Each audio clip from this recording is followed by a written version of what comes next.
So this is a section of 2.5-inch hose. It's been placed out of service, but it served us well, so we would like to go ahead and repurpose it rather than throw it out. And we're going to be making this American flag out of 2.5-inch hose for the stripes, and then we're going to use some 1 3/4 hose for the stars, the Union section. So the first thing we did was take the 2.5-inch hose, and we basically just rough cut it.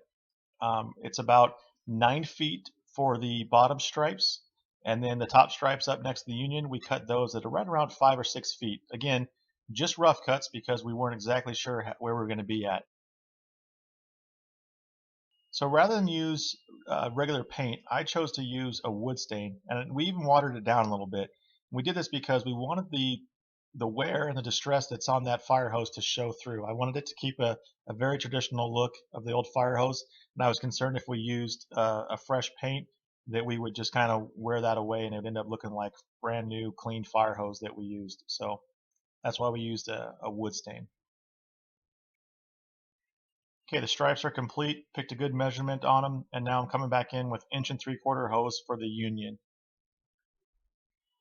So I'm sure there's an easier way to do this, but the best we could come up with for the stars was to take the 2.5-inch hose and cut it open, and then take a wood template of a star.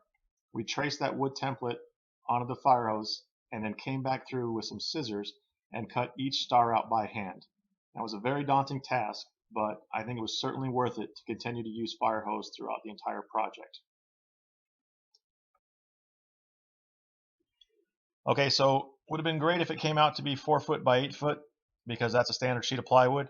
But the proper dimensions for this flag by the time everything's done end up being about 9 feet by 5 feet. So to attach it to the wood there, we just took some plywood with an OSB backing and just strapped the plywood together so we could get the proper support for it. To attach the hose to the board, I took some wood glue and then glued it down, and then came back through with just some brad nails. The nice thing about using brad nails is they'll actually penetrate through the woven jacket of the fire hose, but the inside lining is rubber, so it will catch in the rubber lining. So the hose is attached pretty well, and you don't see the brad nails when it's done.